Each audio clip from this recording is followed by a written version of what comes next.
Meu nome é Isabel Furlan. Vamos a mais uma edição do Entrevistas e Razão. E hoje, nosso convidado especial é Dhanvantari Swami. Muito obrigada por ter aceitado o nosso convite. Seja muito bem-vindo ao nosso programa para conversarmos sobre o tema Educação e Espiritualidade. Dhanvantari Swami, Ivan Ribeiro Lisboa, é discípulo de A.C. Bhaktivedanta Swami Prabhupada e guru iniciador da ISKCON. É um dos precursores do movimento Hare Krishna no Brasil e é precursor na educação na ISKCON, tendo dirigido na década de 90 o projeto pioneiro de educação infantil e infanto-juvenil na comunidade ecológica de Nova Gokula. É fundador do Seminário de Filosofia e Teologia, hoje Instituto de Aladuta, em Campina Grande, na Paraíba. E é o representante do Brasil do Conselho Governamental da ISKCON. Para entrevistá-lo, temos a presença de Ricardo Silvestre, professor e escritor, e Tiago Pelúcio, professor. Também temos perguntas que nos foram enviadas antecipadamente. Então, vou iniciar perguntando. Querido Dhanvantari Swami, há 20 anos o senhor fundou, no interior do Nordeste do Brasil, o Seminário Hare Krishna de Filosofia e Teologia, que é hoje o Instituto de Aladuta. Como o senhor avaliaria a contribuição desse projeto para a educação na ISKCON nesses 20 anos? Quais as atividades são desenvolvidas no Instituto atualmente e quais os planos para o futuro? Deixa eu cumprimentar a todos que estão assistindo agora. É um prazer poder estar com todos. Quero também agradecer o convite por participar aqui. Esta pergunta é muito importante dentro da realidade do nosso movimento. E nós tivemos até agora, 20 anos, cerca de 400 alunos que se graduaram aqui no Instituto. Nós temos uma sede própria e essa sede própria está estabelecida vizinho a um condomínio Hare Krishna, onde nós temos também alguns imóveis para acomodar nossa equipe de professores e as nossas alunas. Temos uma casa especial para as nossas alunas, porque os cursos presenciais requerem alojamento para todos. Então, eu analiso que para a ISKCON, a nossa sociedade, que tem um grande desafio de se estabelecer e se estabilizar dentro da sociedade brasileira, como uma conquista imensa. Nós tomamos essa iniciativa de educação de adultos depois de 17 anos com a experiência de uma escola para crianças e jovens, o ensino fundamental e o ensino médio. E eu compreendi que a ISKCON, a nossa sociedade com as suas congregações, e não só no Brasil, mas na América Latina, porque a nossa escola era uma escola rural internacional, precisava dar uma atenção aos adultos, caso contrário, os nossos filhos teriam uma diferença de treinamento ou de educação muito grande daquela experiência de seus próprios pais, tios e membros da comunidade que eles estavam principalmente naquela época inseridos. Então, eu me voltei para a educação de adultos e esses 400 alunos que passaram por aqui, se graduaram, estão inseridos em diversas partes do nosso movimento, que é internacional, e ocupam todas as atividades, digamos assim, que o movimento oferece, atividades que são monásticas, atividades que são também congregacionais, relacionadas não tão dentro da vida de monges como nós conhecemos. Temos muitas pessoas no Brasil, temos pessoas em diferentes países, inclusive na Índia, muitos que passaram por aqui foram se estabelecer na Índia. Então, nós temos alunos que se inseriram em todas as partes dentro da sociedade ISKCON. E também muitos foram estudar, fazer faculdades e pós-graduação e entraram na vida acadêmica, o que para a gente foi uma honra muito grande, porque entendíamos desde o começo, pela pesquisa que eu havia feito, que nossos adultos ter uma experiência acadêmica satisfatória para o diálogo entre a nossa própria instituição e os acadêmicos não confessionais que naturalmente iriam questionar, e eles precisavam estar muito bem preparados em ambas as linhas de educação. Então, muitos foram fazer faculdades e estão inseridos na sociedade dessa maneira. Bem, é isso. Eu acho que a pergunta foi muito longa, não sei se eu abordei todas as minúcias. Se for necessário, por favor, repitam ou puxem aí o assunto para eu falar melhor. Se o senhor quiser falar de alguma coisa em relação aos planos para o futuro... Sim. Bem, quando nós começamos esse projeto, eu tinha uma visão de que, muito em breve, seríamos uma faculdade de filosofia e teologia védica que pudesse apresentar o conhecimento de forma especializada, e me esforcei muito para isso.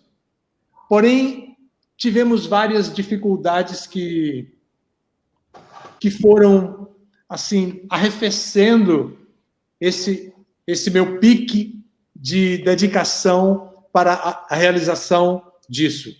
Por outro lado, muitos membros da nossa instituição foram fazendo seus mestrados, doutorados, e a esperança de que pudéssemos ter uma faculdade, pelo menos uma faculdade livre, seria muito possível com esforços de outras pessoas em um futuro um pouco mais distante.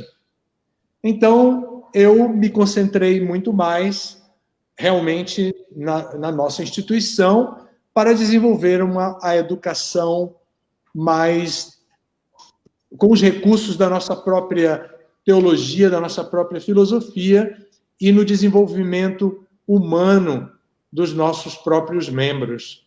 E deixei um pouco aberto, assim, para os próximos devotos que amadurecessem esse desejo e pudessem realizar isso no futuro.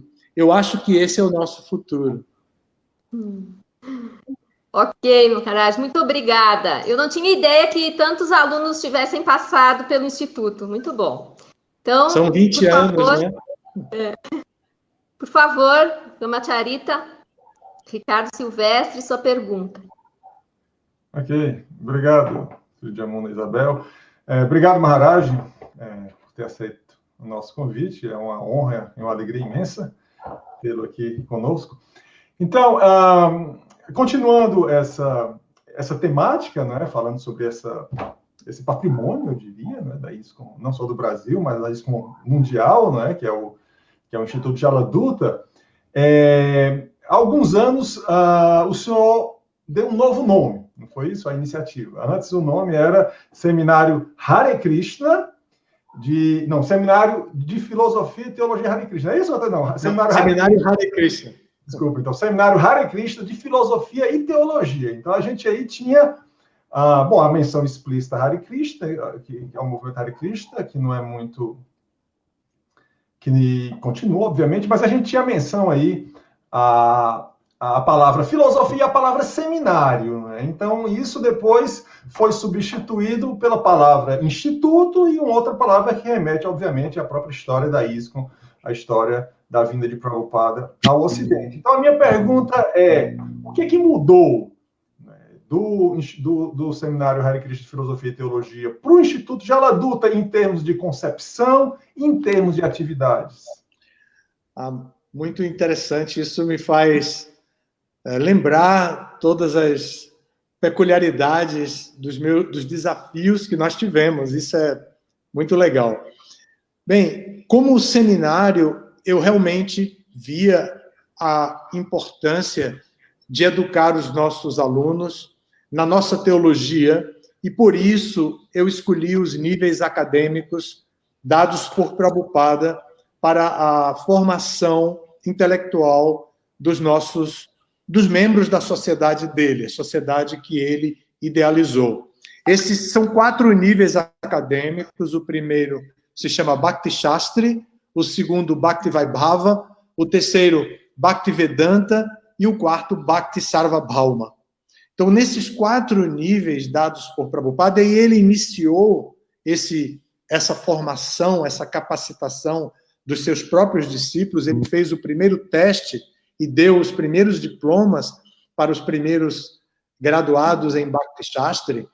Então, eu adotei esse currículo acadêmico e introduzi o primeiro nível, que era o nível Bhakti Shastri, que envolve 4 livros da literatura védica que são importantes. Um é o Bhagavad Gita, o outro é o Sri Ishopanishad, o outro é o Padeshamrita e o outro é um resumo do Bhakti Rasamrita Sindhu, um livro da linha de Bhakti muito importante, mas um resumo feito por nosso mestre Prabhupada para uma apresentação, uma introdução ao tema de Bhakti, que é chamado de O Néctar da Devoção. Então, esses 4 livros compõem o primeiro nível acadêmico. Então, nós queríamos dar esse conteúdo para os nossos alunos. E iniciamos, assim, para os alunos que estavam aceitando participar de um seminário. E eles se graduavam como Bhakti Shastris e teriam um reconhecimento internacional, como tem, formado por o nosso instituto. Naquela época, estava vinculado ao Conselho Internacional de Exames de graduações, através de um exame. Então, nós recebíamos o exame internacional lacrado, abríamos na hora da averiguação de conhecimento e eu traduzia ali instantaneamente para os alunos e imprimíamos e fazíamos a prova. E os alunos, então, podiam receber o título ou não. Depois, o nosso seminário ainda se tornou reconhecido.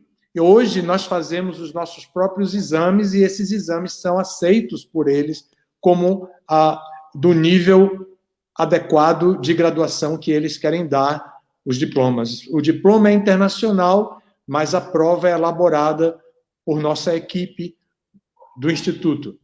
Então, nós mudamos de seminário para instituto para ter uma abordagem mais acadêmica e ainda na esperança de transformar esse projeto de educação num projeto reconhecido também pelo Ministério de Educação e Cultura ou pelos órgãos governamentais do Brasil, reconhecido como uma instituição de ensino de nível superior. Essa foi a razão de nós mudarmos de nome. E também ficamos um pouco menos confessionais. Assim, ainda treinamos e educamos os nossos alunos com um bom nível de experiência das práticas de Bhakti. Porém, também exigimos que eles tenham iniciações dentro do currículo em algumas outras escrituras e outras disciplinas que não são exclusivamente nossas. Assim, nós estamos introduzindo já como um instituto. Respondido? Ok, muito obrigada. Então, agora, por gentileza, Davali, pode fazer sua pergunta. Ok, boa tarde, gente. Hare Krishna. Queria agradecer inicialmente a oportunidade de participar como mediador aqui nesse canal Bud, mais um espaço maravilhoso para debater a consciência de Krishna entre os devotos brasileiros. Eu agradeço a Ricardo, Isabel, agradeço também a presença de Guru Maharaj, minhas reverências. É muito bom sempre ouvir o senhor. E eu tinha separado aqui umas perguntas. Uma delas, acho que é a que eu gostei mais, é com relação aos pilares de educação da Unesco. A Unesco, ela sugere 4 pilares para a educação global. 2 deles, a humanidade já está bem desenvolvida, que é aprender a conhecer e aprender a fazer. Conhecer as coisas e fazer coisas a gente sabe muito bem. No entanto, aprender a ser e aprender a conviver, a humanidade como um todo está bem deficiente. Então, a nossa ISKCON, assim como muitas outras tradições espiritualistas, se propõe a melhorar a nossa identidade profunda, né? A compreensão da alma espiritual, que seria aprender a ser. E um devoto que compreende que é uma alma espiritual, naturalmente, ele melhora seus relacionamentos, ou seja, ele também aprende a conviver. E, assim, o senhor já tem uma longa estrada aí na ISKCON, vendo muitos devotos indo e vindo. Como que o senhor avalia a nossa tentativa, né, de educar, de tentar ajudar as pessoas a aprenderem a ser e aprenderem a conviver? Obrigado pela pergunta, Davali. Como a Unesco apresenta, a nossa instituição também tem as mesmas dificuldades da sociedade em geral. Nós somos apenas um núcleo inserido dentro dessa mesma sociedade, um núcleo que cultiva essa espiritualidade, cultiva essa esperança de autorrealização espiritual. Então, mas ainda assim não estamos livres das influências da energia material. Então, o nosso desafio é semelhante ao desafio de todos. A vantagem que nós temos é que o nosso mestre, o mestre do movimento Hare Krishna, trouxe uma tradição que é muito antiga e é filiada a uma escola filosófica também institucionalizada, com literatura, com práticas espirituais adequadas para o desenvolvimento ao qual se propõe. Então, a vantagem que nós temos sobre a sociedade vulnerável é que nós adotamos a disciplina recomendada por essa escola filosófica no campo do autoconhecimento, no campo do desenvolvimento humano voltado para a autorrealização completa, que inclui a autorrealização espiritual também, não apenas a autorrealização de ser bem-sucedido dentro desse mundo, ter êxito nos desafios desse mundo que levam o indivíduo a lutar pela sobrevivência, lutar para estar inserido dentro da sociedade, ser aceito como parte dessa sociedade, para desenvolver essa sensação de pertencimento à sociedade, ou lutar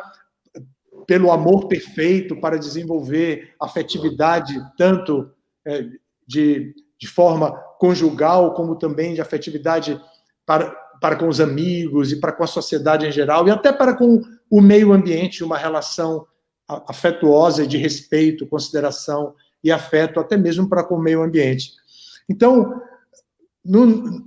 o nosso privilégio é também uma grande responsabilidade, porque nós precisamos seguir com disciplina as instruções dadas através dessa tradição, dessa escola filosófica, mas, ao mesmo tempo, viver dentro de um ambiente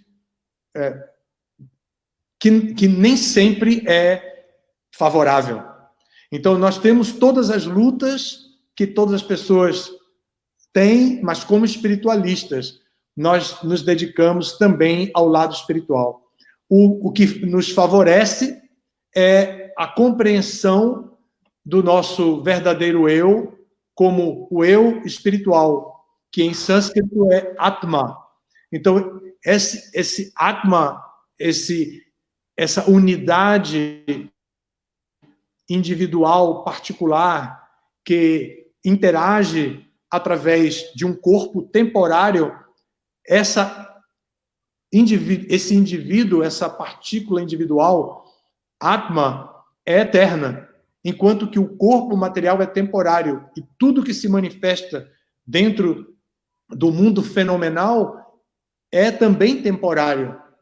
Então, esta partícula numenal, esta partícula de natureza espiritual, ela é eterna, e quando as suas necessidades são satisfeitas através da experiência do corpo físico, então o indivíduo obtém autorrealização, conhecimento transcendental e desapego do mundo onde ele vive. Ele vive, interage, mas ele não sofre as mazelas do apego ao próprio mundo, que é temporário.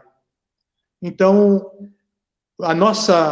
o nosso privilégio para desenvolver este aspecto apresentado pela Unesco de aprender a ser, vai por aí. Agora, em termos de convivência, nós temos as mesmas dificuldades do mundo secular, fora da nossa experiência da escola filosófica a qual pertencemos, porque a nossa sociedade é nova, é jovem, e os nossos membros são oriundos desta sociedade secular. Então, eles chegam trazendo toda uma bagagem secular todas as suas manias, todos os seus vícios, todos os seus conceitos e preconceitos. Cortou um pouco, né?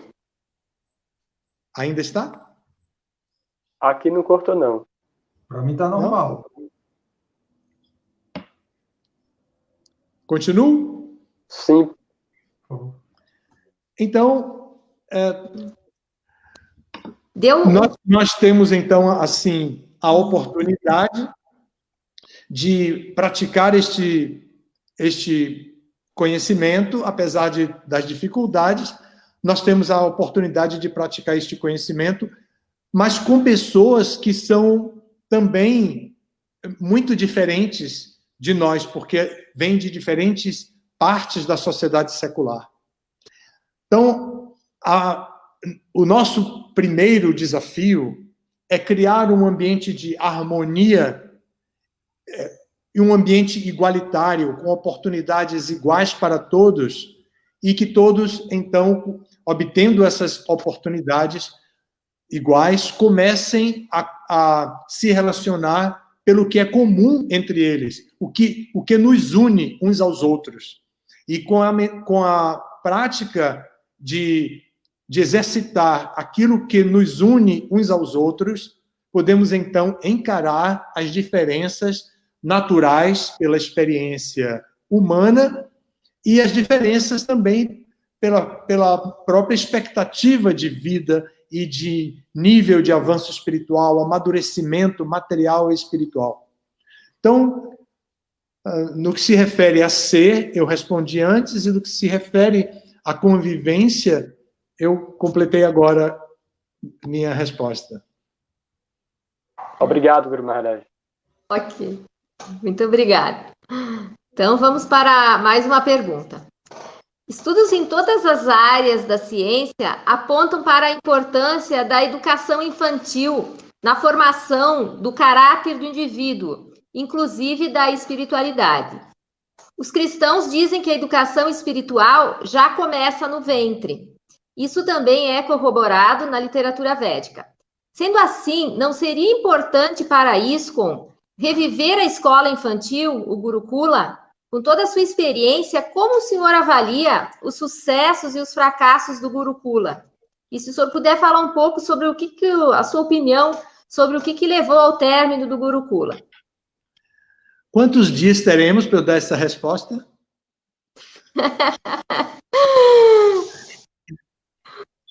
Olha, imaginem vocês.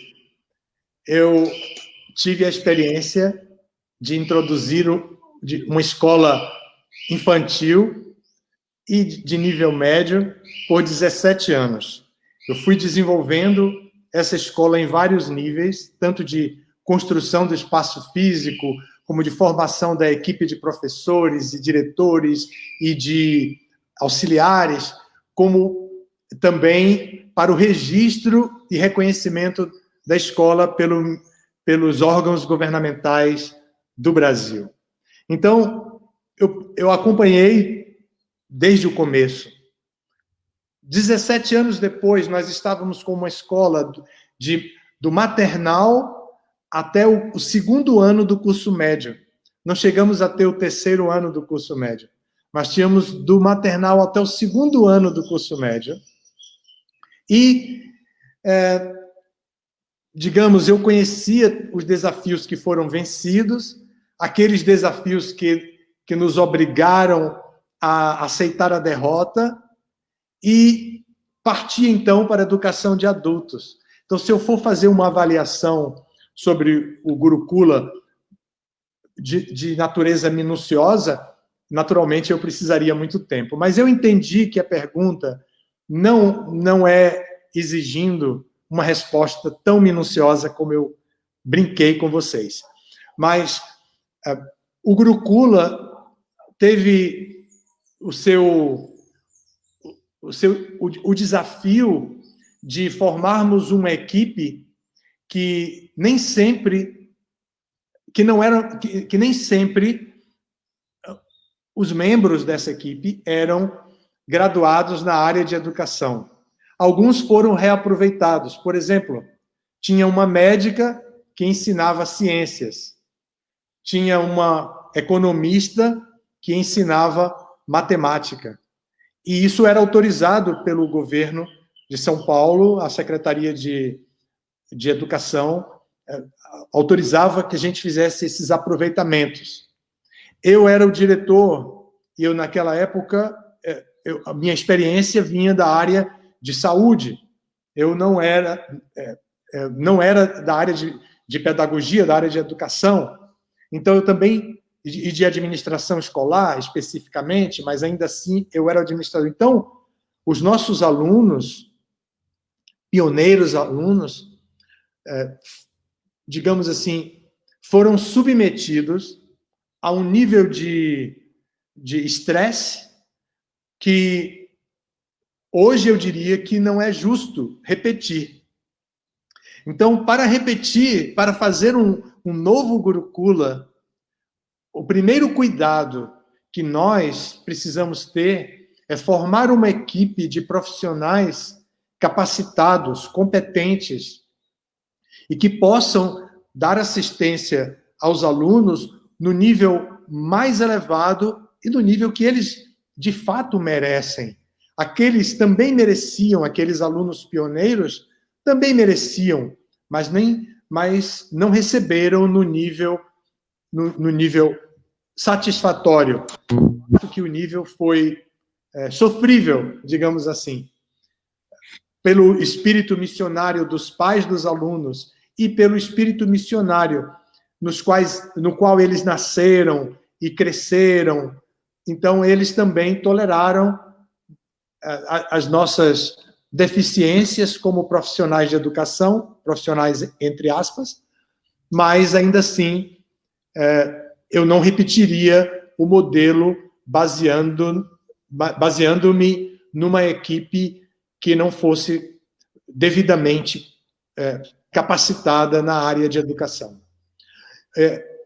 Isso, por um lado, né? Por outro lado, também eu iria fortificar muito o lado espiritual, porque A linha pedagógica desse sistema de ensino é chamada de Gurukula. Guru significa mestre e Kula significa residência. Como Upanishads, em sânscrito, significa ao pé do mestre, Gurukula significa na casa do mestre. Então, é preciso que os mestres, além de serem competentes na área de educação, sejam também mestres do conhecimento transcendental. Então, eu iria trabalhar para o Gurukula nessas duas linhas, a linha profissional e a linha espiritual, para trazer segurança para os alunos e oferecer aos alunos o que eles realmente merecem pelo sistema de ensino Gurukula. Será que eu respondi? Respondeu, tá ótimo. Resumiu muito bem todos esses dias que seriam necessários. Tá bem. Obrigada. Por gentileza, Ricardo.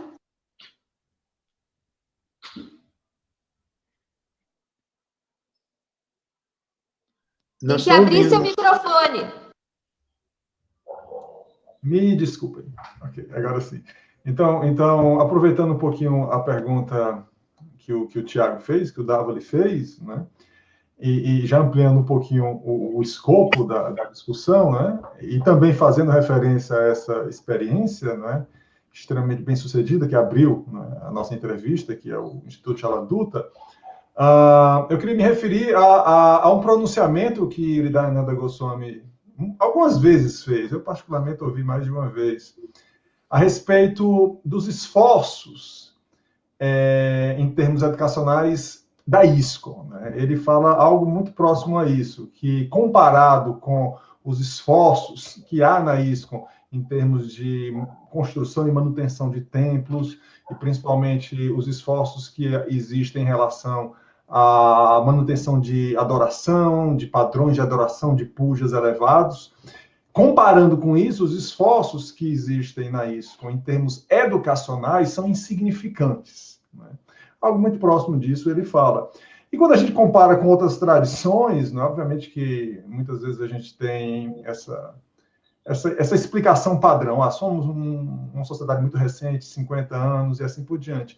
Mas mesmo se a gente compara com a história incipiente de outras tradições, como, por exemplo, a tradição das religiões protestantes, mesmo na incipiência delas, na gênese dessas tradições, havia um esforço muito grande em estabelecer universidades, estabelecer escolas e assim por diante. Então, eu pergunto ao senhor, primeiro, como o senhor veria essa análise que Hridayananda Goswami faz, se ela corresponde aos fatos? E segundo, né, o que o senhor teria a dizer, caso o senhor mais ou menos concorde com essa análise a respeito dessa situação que, segundo ele, existe na ISKCON? Sim, obrigado pela pergunta, muito importante também. Acredito que todos que estão assistindo vão apreciar muito, pelo menos a pergunta, não sei se a resposta, mas pelo menos a pergunta. Vai levar a muito boas reflexões. Primeiro, quero dizer que Hridayananda Goswami, para mim, é uma referência em termos de pensador contemporâneo.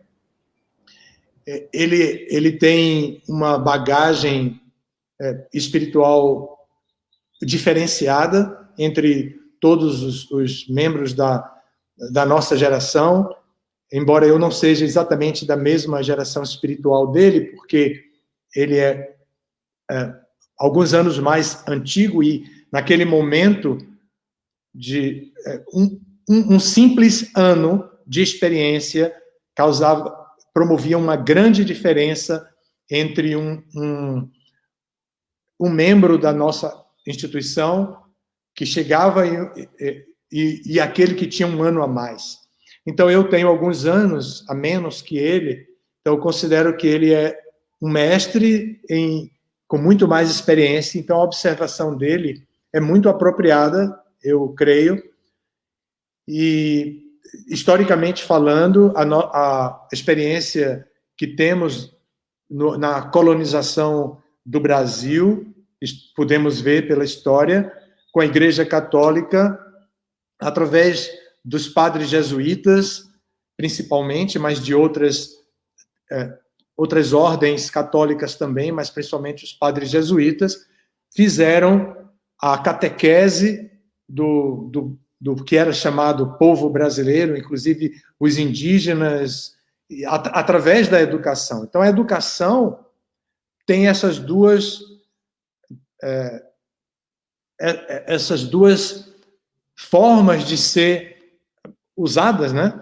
De ser usada. Uma é para o bem, digamos assim, para a formação, para a iluminação da pessoa, através de um conhecimento científico, e outro é através de um conhecimento sectário que possa levar o indivíduo a pensar dentro de um parâmetro representativo daquela instituição que está apresentando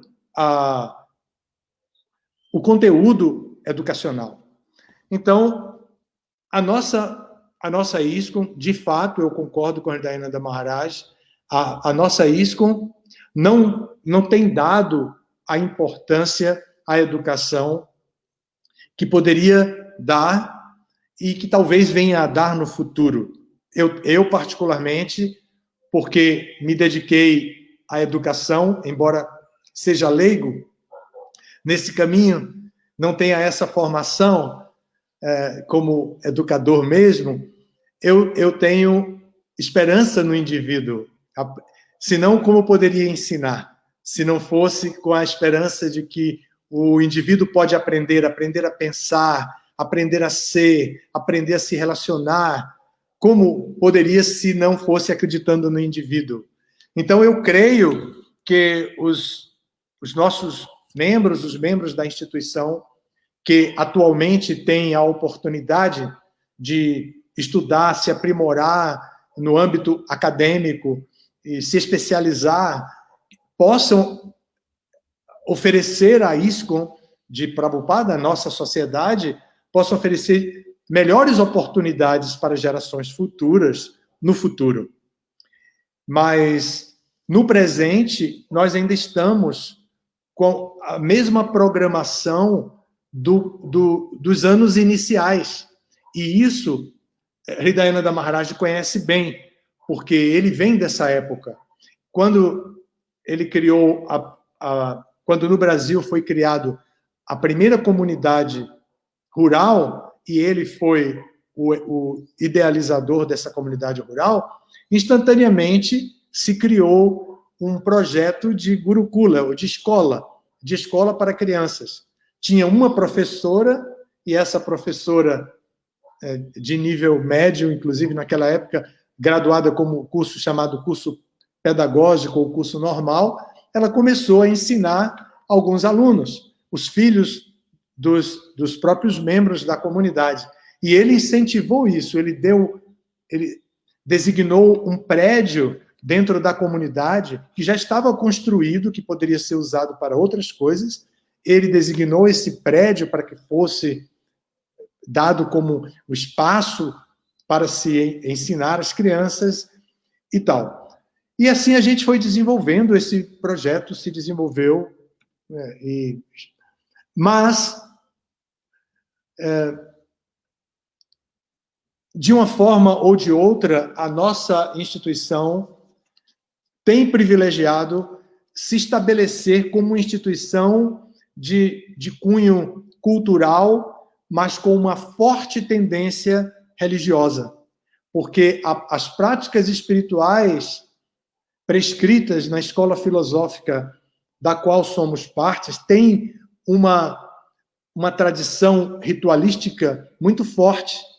Então, é muito difícil para um membro envolvido no dia a dia da instituição se pôr à parte da rotina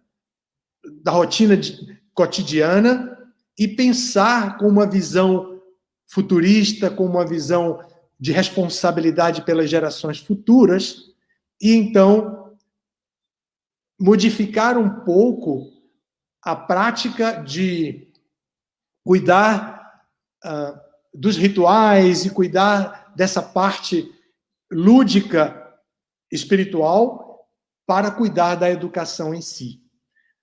No Brasil, nós temos um projeto aqui em Campina Grande, e nesse projeto de Campina Grande, nós construímos um templo com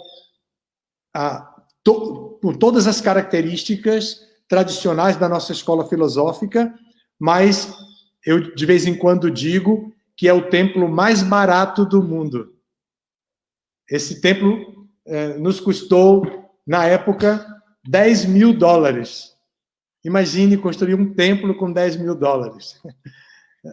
Então, construímos esse templo, é um templo pequeno, que cabe menos de 100 pessoas, e nós preservamos também toda a tradição ritualística, digamos assim, reservada ao nosso altar, no padrão autorizado mínimo, e, ao mesmo tempo, nós fizemos um prédio com um auditório, com a cozinha grande para poder ter alojamentos para receber pessoas, fizemos apartamentos para receber pessoas relacionadas com a educação, construímos casas para moradia, o alojamento dos estudantes, casa para alojamento da equipe de professores. Compramos uma casa muito grande, com salas de aula, também cozinha, vários suítes de alojamento também para os estudantes. Ou seja, há uma diferença de investimento muito grande já num projeto da ISCOM contemporâneo. E esse projeto está aqui. Nós investimos $10 mil num templo e investimos muito mais do que isso em outros prédios para a educação. Então, por isso também, eu acredito que nós vamos mudar o futuro. No futuro, nós teremos muito mais dedicação à formação intelectual, filosófica, teológica dos nossos membros da sociedade. Ok. Muito obrigada, Danvantari. Tiago, por gentileza. Ok, a gente vai seguindo aí nosso revezamento de perguntas. Muito legal. Eu acho que eu tinha preparado algumas perguntas, mas acredito que Guru Maharaj já respondeu várias delas, tanto na primeira pergunta que eu fiz, como depois nas respostas às perguntas que Isabel e Ricardo fizeram. Então, eu rabisquei aqui rapidamente uma pergunta que me veio de inspiração, e eu acho que pode ajudar o nosso debate. Vai sair um pouco da nossa temática institucional, no sentido de projetos educacionais, mas vai mais para o nível individual, né, dos devotos praticantes. O sucesso educacional de uma pessoa, né, na sociedade é passar no vestibular ou no Enem, conseguir se formar, e dentro da consciência de Krishna, né, ele é aprovado com louvor quando ele se torna uma pessoa consciente de Krishna, né, quando ele se torna um devoto capaz de identificar muito bem qual a posição constitucional dele e qual o papel de Maya nesse mundo, e ele leva isso forte dentro do coração. Então, a gente, como o senhor já falou, Guru Maharaj, a gente vive sempre os dilemas, né, de demandas internas, os valores da sociedade secular, e na nossa tradição é dado muita ênfase à capacidade da nossa determinação em nos tornar consciente de Krishna, como se ela fosse capaz de suplantar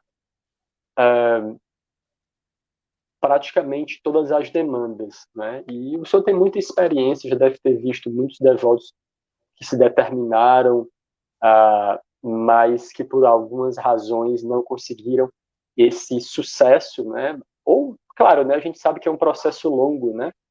Enfim, que fatores, com a experiência do senhor, o senhor acredita que contribuem para a gente obter o sucesso a longo prazo, esse sucesso educacional, do ponto de vista tanto do devoto, do que ele deve fazer, como do ponto de vista do que a instituição ela pode oferecer?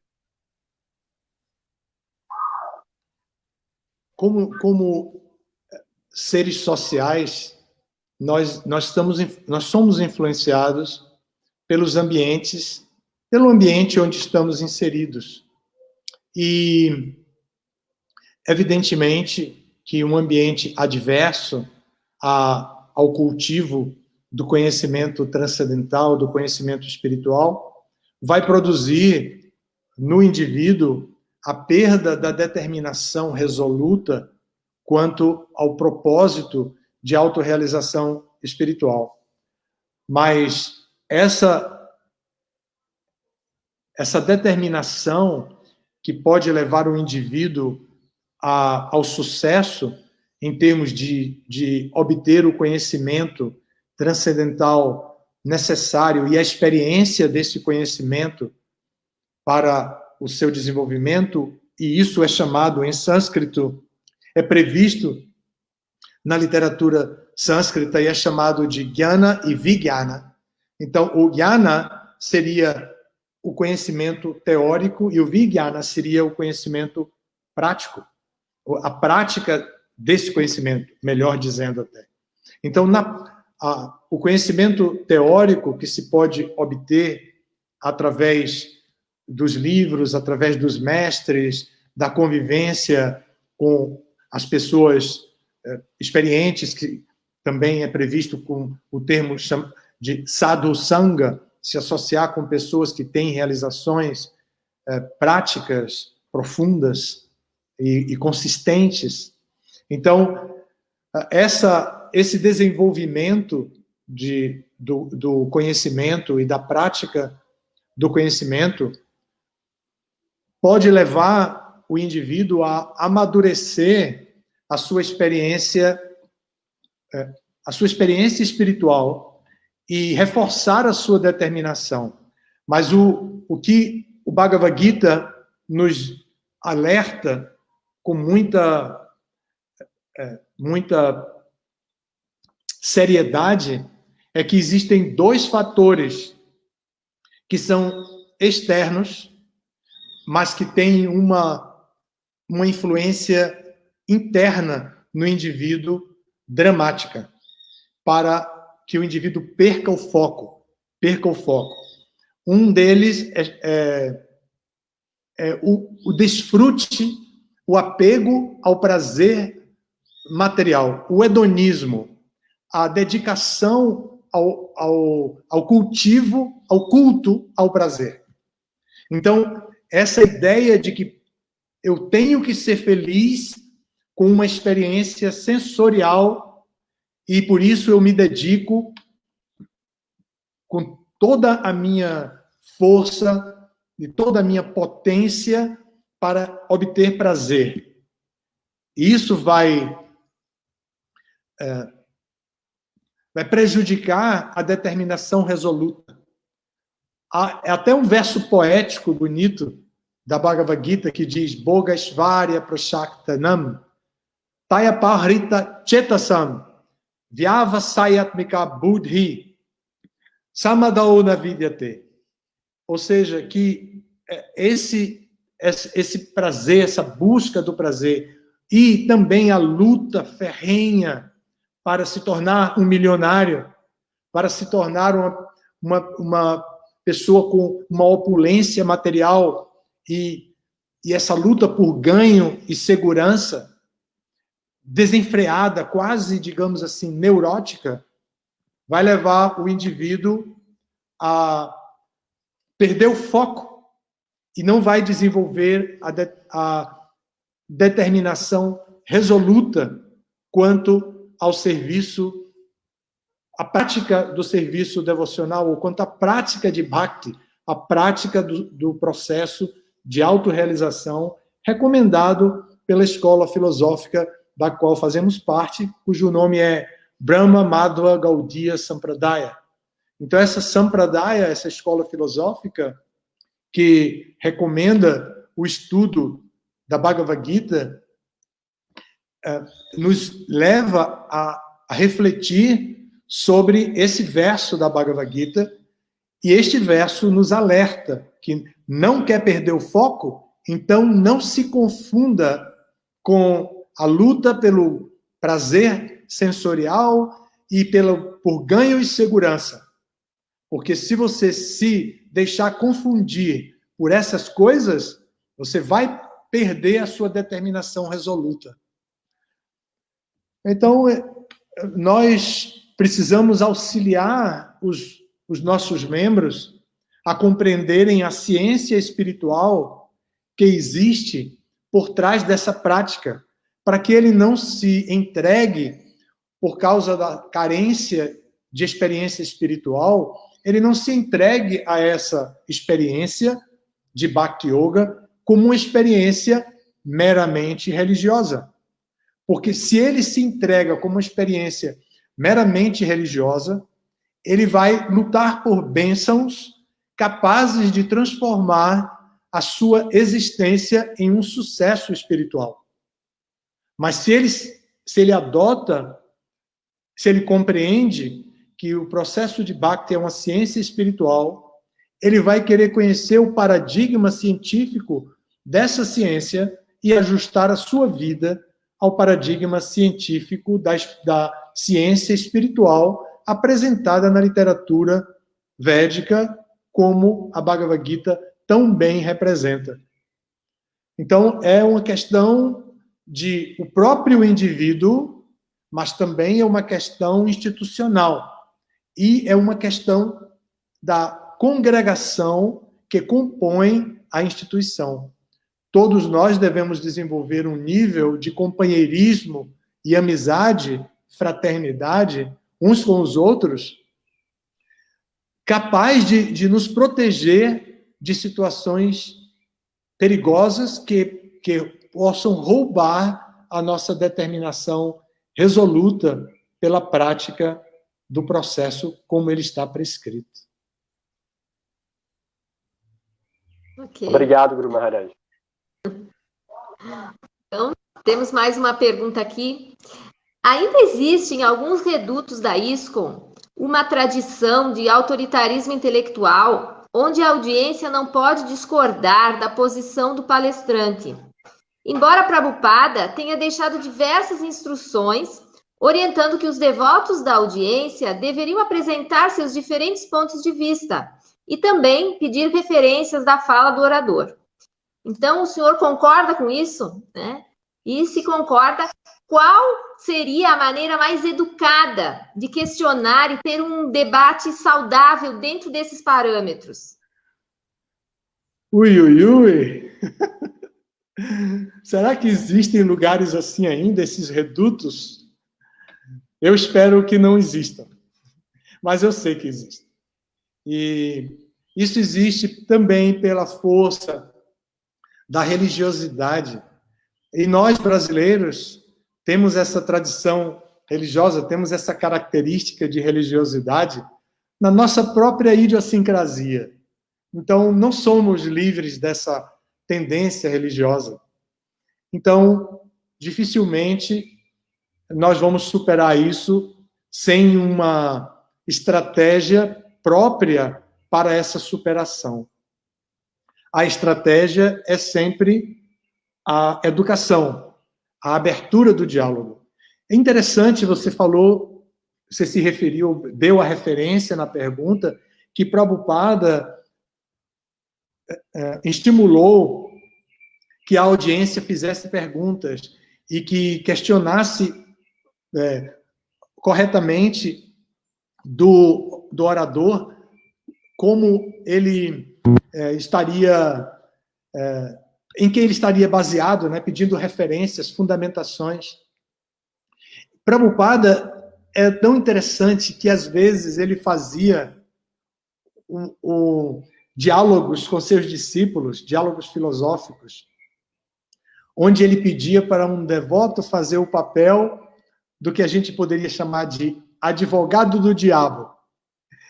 O membro discípulo dele iria defender pontos de vista materialistas.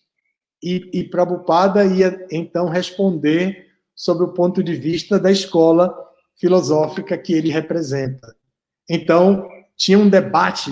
Imagine a situação do devoto diante do próprio mestre fazendo isso, né? Não era muito natural. E, evidentemente, eles aprenderam a fazer isso para ficarem mais fortes, né? Bom, então, nós precisamos realmente ajudar os nossos devotos a compreenderem a importância de fundamentarem as suas palestras, a apresentação que eles fazem da filosofia, para que tenha consistência, para que tenha realmente o nível representativo da escola filosófica e possa trazer segurança para a audiência. A maneira mais educada não é nenhuma novidade para nós. Nós vivemos num ambiente cultural onde a etiqueta ocidental é bem desenvolvida. Nós temos a etiqueta, protocolos de etiqueta que são suficientemente satisfatórios para esse tipo de experiência. E também temos na etiqueta Vaishnava, que é a etiqueta relacionada com a nossa tradição. Então, nós podemos juntar as duas etiquetas e abordar as pessoas. Eu vou contar para vocês uma experiência que eu tive numa faculdade com uma turma. Olha, tem tanto tempo que eu não sei qual era o curso que eles faziam, mas o professor dava uma matéria, porque era de uma faculdade religiosa, dava uma matéria de cunho religioso. Então, eles me chamaram a nós como membros de uma instituição religiosa para apresentar a nossa doutrina. Então, eu falei rapidamente o tema, como fui instruído por Hridayananda Goswami, que falasse pouco e depois tivesse um grande debate. Então, eu falei pouco e abri para o debate. E um rapaz, assim, muito agressivo, disse para mim assim, perguntou assim: eu sei que vocês não podem comer carne, e por isso tal. Aí eu deixei ele perguntar, eu disse: olha, tem um equívoco, nós podemos comer carne. Então ele disse: não, vocês não podem comer. Eu disse: podemos sim. Carne é considerado alimento no Brasil, e não é nenhum crime, não é contra a lei comer carne, nós também podemos comer carne. Nós escolhemos não comer carne. É a nossa opção não comer carne. Ele queria levar para esse nível a discussão, querendo dizer que, como religiosos, nós éramos limitados em nossos direitos. E eu queria apresentar os fundamentos de uma ciência espiritual. Eu não queria apresentar os dogmas de uma religião. Para que mais dogmas e para que mais religião? Já temos tantas, não precisamos disso. Então, eu disse para eles que sim, que poderíamos. Tive outra experiência parecida. Eu fui apresentar um projeto para a Prefeitura de Recife, um projeto de educação de rua, baseado no sistema do Gurukula, Outsider Gurukula fora de um prédio da escola. Então, eu escrevi o projeto e fui apresentar para os secretários da prefeitura esse projeto. E, enquanto eu estava falando, no meio da minha fala, muito educadamente, veio uma moça servindo cafezinho. E ela veio apresentando assim na mesa que eu estava, tinham várias pessoas, era uma mesa redonda até, e ela veio apresentando, na verdade era circular, e ela veio apresentando, e todo mundo perguntava, tem açúcar, não sei o quê, sei lá, tanta coisa perguntava ela, e eu já estava assim, puxa vida, como eu estou apresentando o meu projeto, e estou sendo interrompido, eu estava assim, aí quando chegou na minha vez, eu peguei o café e coloquei na minha frente, assim, e aí o devoto que estava do meu lado, me acompanhando, quando ela foi entregar, ele, não, nós não tomamos café, Foi bem engraçado, porque ele não entendeu o que eu fiz. E ele fez exatamente o que as pessoas que estavam pegando o café fizeram comigo, interrompendo a minha fala. E o meu assistente também interrompeu, porque ficou preocupadíssimo, porque eu peguei o café da bandeja e coloquei assim, e ela, comigo, foi a pessoa que ela menos demorou para entregar um café. Todos os outros demoravam alguns segundos, mas comigo não chegou nem a 1 segundo. Mas o meu assistente, não, quase que ele explica todos os 4 princípios de que não comemos carne, que não nos intoxicamos, quase que ele explica tudo ali. E eu ia ter que parar de apresentar o projeto para poder ouvir o que ele estava dizendo. Então, nós temos a preocupação, sim, de apresentar uma ciência espiritual e que essa ciência espiritual se estabeleça em paradigmas que caracterizem-na como ciência e que os nossos devotos, os nossos membros possam também aprender isso e praticar isso e apresentar isso para a sociedade secular. Tá tudo bem? Tá, ótimo. Muito obrigada por sua resposta. Foi ótima. E obrigada por trazer assim as experiências que ilustram tão bem, né? Como a gente tem que se comportar mesmo. Muito obrigada. Obrigado. Passo então, por gentileza, para o Ricardo. Então, a gente tem aqui uma pergunta feita pela Nava Vrinda. E eu vou ler a pergunta, tá? E em cima dessa pergunta eu vou fazer uma pergunta minha, mas que tem conexão com a pergunta dela. Então vão ser 2 perguntas em uma. Então a Nava Vrinda escreve o seguinte: muitos dos devotos pioneiros da ISKCON nunca tiveram a oportunidade de fazer um estudo sistemático dos livros de Prabhupada. E ainda hoje há muito poucos líderes que são de fato versados nos livros de Prabhupada. Que prejuízo essa realidade nos traz e como lidar com ela? Então a Nava Vrinda ela pergunta sobre a deficiência, né, que a carência de um conhecimento na nossa literatura teria para os líderes. Mas, a partir disso, eu faço uma observação semelhante, né, que nesse caso específico, né, obviamente que há essa deficiência, mas há diversas instituições, né, como iniciativas, como o próprio Instituto de Jaladuta, que tem como objetivo, um dos objetivos, sanar essa lacuna. No entanto, a meu ver, um líder, ele tem que ter esse conhecimento caseiro, eu chamaria assim, ou seja, conhecimento da nossa teologia, mas me parece que um líder, ele também deveria ter um conhecimento mais amplo, conhecer minimamente bem outras tradições religiosas, principalmente tradições indianas, mas não exclusivamente tradições indianas, conhecer aspectos básicos, digamos, da filosofia universal, talvez a filosofia ocidental também, porque quando a gente compara, por exemplo, o treinamento que um sacerdote católico tem que ter para exercer o sacerdócio, né, o indivíduo ele tem que ter 2 graduações. Ele tem que ser formado em filosofia e ser formado em teologia para poder exercer o sacerdócio, para poder pregar, por assim dizer.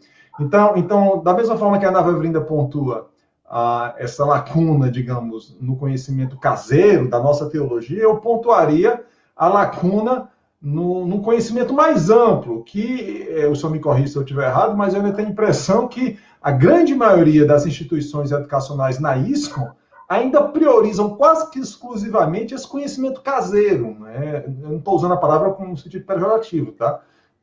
Conhecimento caseiro seria o conhecimento das nossas escrituras, etc. Mas, mais uma vez, me parece que um líder teria que ter uma visão mais ampla, um conhecimento mais amplo. Então, o que é que o senhor teria a dizer a respeito desses dois pontos, o meu e da Navavrinda? Obrigado. Comentário, né? Infelizmente, essa é uma realidade. E os devotos mais antigos, os membros mais antigos, devotos e devotas, estimulados a ler os livros que eles iam distribuir para as pessoas em geral. Esse era o estímulo o maior estímulo que eles recebiam em termos de estudar. Eles tinham na sua rotina de estudar, ouvir 1 hora de aula pela manhã, que era do Bhagavata Purana, ou Srimad Bhagavatam, e à noite da Bhagavad Gita, e que eram apresentados entre os próprios, nos grupos, pelos membros mais experientes, com explicações baseadas na experiência deles, e assim eles se desenvolviam. É muito importante isso, saber que eles eram motivados a estudar principalmente os livros que eles distribuíam, e nós conhecemos os índices de interesse intelectual do povo brasileiro. Quando eu falo povo brasileiro, eu falo o povo menos privilegiado, que é parte da grande massa popular desse país e que não tem estímulo nem tem boa educação pública, nem tem boa educação privada, nem tem boas oportunidades, nem estímulos para isso, para ler, para estudar. Então, naturalmente, em se tratando do Brasil, os devotos, os membros da ISKCON não tinham, de um modo geral, interesse por ler nem livros que não eram, nem antes deles se tornarem membros da ISKCON, nem depois que eles se tornaram membros. Alguns ficaram curiosos, eles assistiam de maneira regular e de maneira religiosa as palestras da manhã e da noite, e memorizavam versos que justificavam a opção que eles estavam fazendo, e assim eles se dedicavam. Mas eles foram tão bem privilegiados por Krishna, de maneira mística, através da bênção e da misericórdia, da compaixão divina, que eles desenvolveram sua inteligência e sua experiência a um nível, pelo menos, de se manterem. Mas a pergunta de Navavrinda é perfeita, porque ela faz uma análise dizendo que eles não tiveram a oportunidade de estudar sistematicamente. E isso é um fato. Então, eles também não aprenderam a ensinar sistematicamente. Olha, eu vou dar um índice de uma pesquisa feita pelo Instituto de Aladuta há anos atrás. Isso é verídico. O primeiro curso completo da Bhagavad Gita, o nosso livro principal, curso sistemático completo, foi dado no Jubileu de Prata da nossa ISKCON no Brasil. Ou seja, quando a ISKCON completou 25 anos, ela estava oferecendo o primeiro curso completo da Bhagavad Gita. E esse curso foi dado em Caxias do Sul por Chandramukha Swami. E Chandramukha Swami, como muitos outros membros antigos do nosso movimento, que tinham inclinação intelectual, tanto ele como Lokashakshi, por exemplo, e vários outros, estudaram porque tinham motivação pessoal. Quem não tinha motivação pessoal ou não tinha motivação pela área da filosofia, não estudavam os livros por conta própria. Mas Lokachaksi, por exemplo, que entrou muito jovem no movimento, ele não tinha sequer o curso médio completo, isso é muito legal de se mencionar, porque hoje ele tem um PhD na área de filosofia, então dá orgulho a gente falar desse currículo, porque é o exemplo de uma pessoa que se esforçou por conta própria. Não foi a instituição que favoreceu a ele em nada.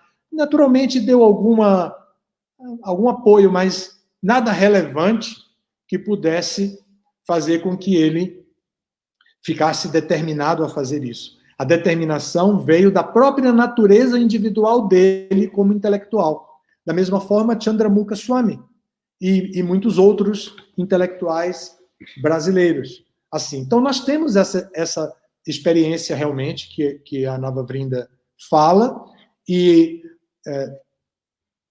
a realidade já está mudando. Hoje em dia, o órgão internacional já pede que para receber a segunda iniciação, ou seja, com 2 anos de movimento, o membro da ISKCON já deve ter o curso, já deve ter o título Bhakti Shastri, e o título acadêmico Bhakti Shastri corresponde às 4 primeiras literaturas nossas. Então, pelo menos isso já está exigido. Alguns anos atrás, se exigia isso apenas para quem ia receber a terceira iniciação de sannyasa. E antigamente, por exemplo, há 30 anos atrás, ou um pouco mais, quando eu próprio entrei na ordem de sannyasa, não era exigido sequer este nível. Então, quem não estuda por conta própria, quem não estudou por conta própria, homens e mulheres do nosso movimento, não aprenderam a filosofia sistematicamente. Eles aprenderam a transitar assim pelos conceitos mais comuns, pelos conceitos mais superficiais, aprenderam a dar as respostas mais básicas, mas eles não conhecem a nossa tradição. Por outro lado, Prabhupada estimulou tanto o estudo que ele disse que para se sentar numa Vyasasana para dar aulas, uma pessoa deveria conhecer todas as escolas filosóficas da Índia, que as escolas filosóficas da Índia são divididas em as escolas de pensamento, né, são divididas em dois, ortodoxas e heterodoxas. As ortodoxas são aquelas que aceitam a literatura védica. As heterodoxas são aquelas que não aceitam os Vedas. As ortodoxas são 6, e entre elas, elas são chamadas de Sad Darshana. Darshana, em sânscrito, significa ponto de vista, ou pode ser escola de pensamento. Então, Prabhupada disse que para se sentar numa Vyasasana, ou seja, para representar Vyasadeva, para poder dar uma aula sentada na Vyasasana, uma pessoa deveria conhecer esses 6 darshanas, essas 6 escolas filosóficas da Índia, que inclui o Vedanta, Mimamsa, e Vaisheshika, Sankhya, Yoga, Nyaya. Então, todas essas linhas de pensamento deveriam ser conhecidas pelos devotos, mas não existe um treinamento sistemático, e então eles têm essa dificuldade. E nós não podemos julgá-los mal, nem podemos ter preconceito contra eles ou discriminá-los, porque eles são pioneiros numa etapa de desenvolvimento da nossa sociedade que eles conseguiram o melhor resultado estando fixos, controlando seus próprios sentidos e estando fixos em conhecimento transcendental, apesar de não conhecer a teoria do conhecimento. Não sei se me explico bem, mas é por aí. Agora, eu tenho que ser franco, eu acho que eu esqueci um pouco a pergunta a característica da pergunta do Ramacharita. Você podia repetir, Rama? Tem que abrir o microfone, Rama. De novo, né? Me perdoe. Então, é muito parecido com a pergunta da Nava Vrinda, mas já se refere agora algo que o senhor mencionou, né? Um conhecimento extra-tradição, fora da nossa tradição. Conhecer bem outras tradições religiosas, principalmente tradições indianas, mas também conhecer bem elementos básicos, né? De filosofia, por exemplo. Né? E, Sim, como eu sim. falei, me parece que a ênfase das iniciativas educacionais na ISCOM ainda tem essa característica de ser muito caseira, focar quase que exclusivamente nos nossos livros, por assim dizer. Claro.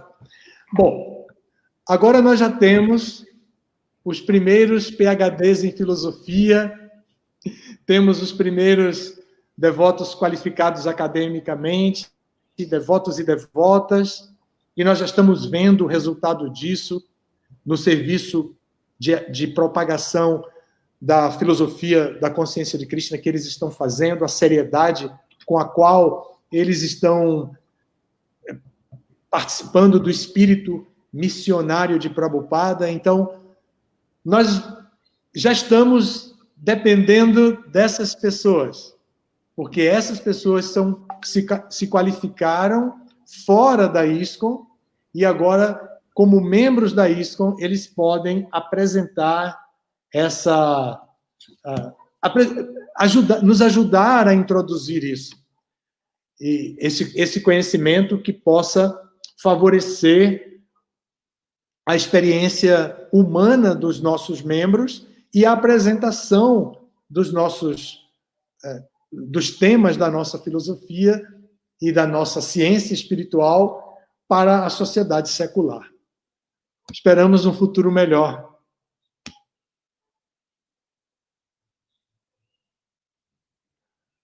O som, seu som. De novo. Não, eu tinha dito que aconteceu algo com a Diamona, mas ela acabou de chegar. Voltei.